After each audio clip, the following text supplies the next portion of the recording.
David and Leah ended their marriage. Their relationship, that was seemingly pragmatic, ultimately fell apart.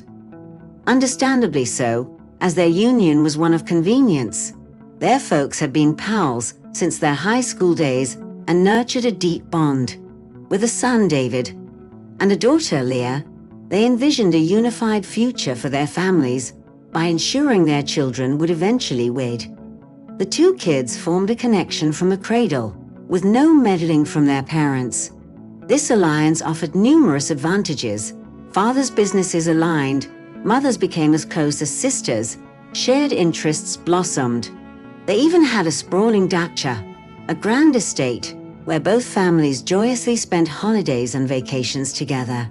When David and Leah turned 20, they tied the knot. However, love never truly blossomed. Their relationship felt more sibling-like, and they remained childless. Frequent spontaneous pregnancy losses occurred without a clear reason. Just wait, the doctors advised, things will improve. These things happen. Yet time passed, and nothing improved. Eventually, the couple acknowledged that their affections did not run deep, and the marriage held little promise. Their parents, who had generously provided them with a spacious apartment and a new car, naturally didn't wish to see them unhappy, but it reached a point where continuing together became intolerable. David and Leah made a pact to not upset their parents until the new year. They planned to face the news together as a united front after the festive season. There was no rush, and Leah made it clear that she had found a man with whom she desired to start a new family and live in love and happiness. Surprisingly, David harbored no feelings of jealousy. Instead, he welcomed this opportunity for a justified divorce, as they had discussed. Leah did not object, as she believed it would make the explanation easier. They decided to celebrate New Year's at their country house, a grand estate where they invited co-workers, friends, and some other acquaintances. The dinner table was exquisite, adorned with candles and overflowing with champagne. And of course, no celebration would be complete without fireworks. Everyone joyously attended the event. Beautiful ladies, dapper gentlemen, and David and Leah, who made a concerted effort to appear as a loving couple, evading any unwarranted questions. Everything was going splendidly, except for one thing. There were a few unfamiliar faces at the party who were particularly interested in meeting David and Leah. They had to maintain their charade, pretending to be a content couple, which eventually grew wearisome. Right after the stroke of midnight and the resounding chimes of the crystal, as the crowd began to gather outside to witness the breathtaking display of fireworks, David noticed Leah standing at a distance, engrossed in a phone conversation. To be precise, she was speaking to her lover, judging by her elated expression. David surveyed the surroundings and spotted a captivating woman, seated peacefully on the couch, engrossed in an album of photographs. She was adorned in a remarkable, ethereal dress and a string of pearls, her hair elegantly styled. However, what puzzled him was that he had not previously taken notice of her among the attendees. She must have been seated at the opposite end of the table, David reasoned, ready to approach the woman. Yet his parents interrupted him, presenting him with a jacket, scarf, and hat. "Come on, son. Leah is already waiting outside. What kept you?" Giving one last glance to the captivating stranger, David followed his parents out. The fireworks extravaganza carried on for about an hour, fueling excitement in everyone's hearts. Joy consumed them all, as if they were children again, laughing and even engaging in a spirited snowball fight. Cheeks flushed from the frigid air, they returned to the warmth of the house, eager to continue the celebration with an abundance of food and drinks. David scanned the room, but the woman was nowhere to be found. He scrutinized the table more closely, observing that each seat was occupied with no trace of the mysterious guest. This startled him to such an extent that he seized the opportunity to talk to his mother privately in the kitchen. Inquiring about the woman, his mother looked at him in bewilderment, stating, "Either you've mistaken someone or you've conjured her up in your imagination, David." She'd affectionately tousled his hair, and led him back to the living room. No, he couldn't be going mad.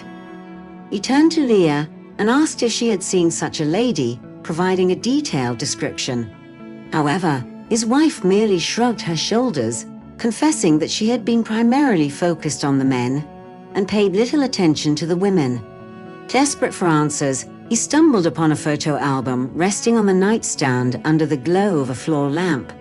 Settling onto the couch, he perused its contents, while the revelry and dancing carried on in the background. Leah's mother joined him, explaining the identities of the individuals captured in the photographs and losing herself in reminiscences. Inquiring once more about the woman who had occupied that very spot 2 hours earlier, David described her in intricate detail.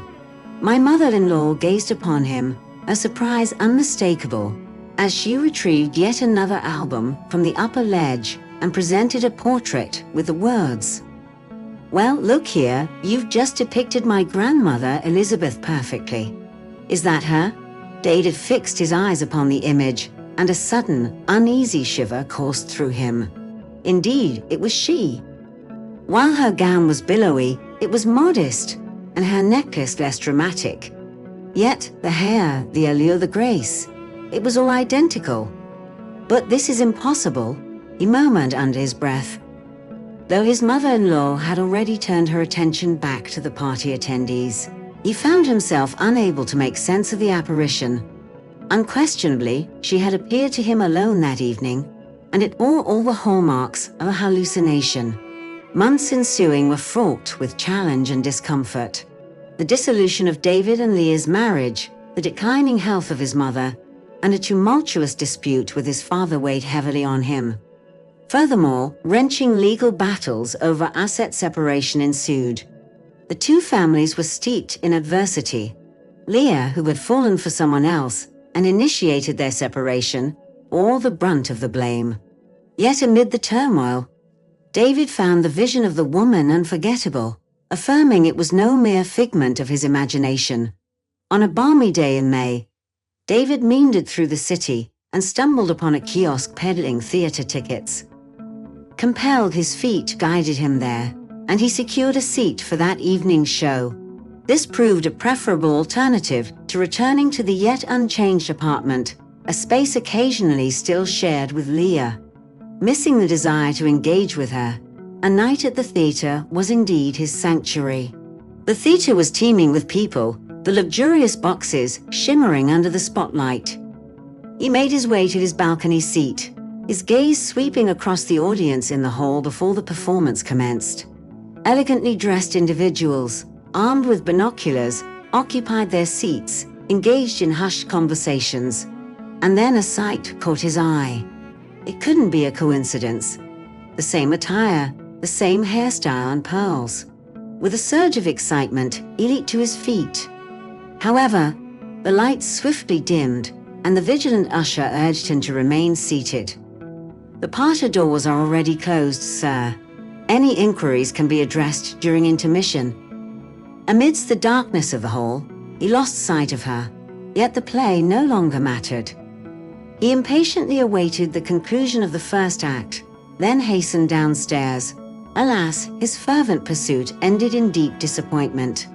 Neither in the foyer nor the cafeteria did he encounter the enchanting figure. Her spot remained vacant. She had vanished without a trace. To say that David was distraught falls short of the mark. A wave of panic and anxiety overwhelmed him. Perhaps, he considered, there was truly something amiss, warranting a visit to a medical professional. There existed a psychiatrist who he was acquainted with, and he resolved to have a conversation with him, simply to share his experience and seek understanding. With attentive ears, the psychiatrist listened to David, posed a series of unrelated questions, and even conducted some seemingly irrelevant tests. Eventually, he imparted his diagnosis. "My friend, you are utterly exhausted. Divorce exerts an immense emotional and psychological toll on one's mind. Take a moment to calm yourself. As to what you witnessed at the banquet, it was mere misconception at the theater." David stopped looking for answers, as every guess led to a dead end. Time has passed.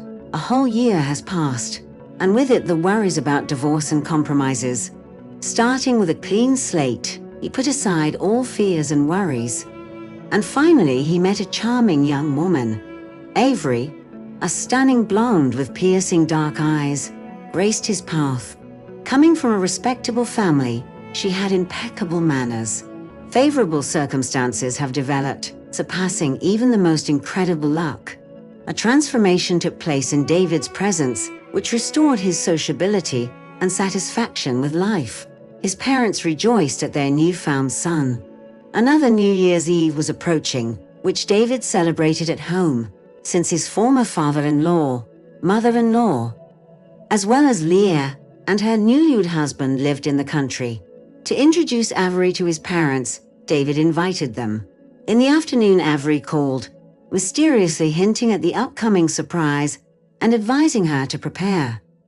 The true meaning of the word escaped David. However, when they arrived, David couldn't believe his own eyes. Avery appeared in front of the public in a completely new image.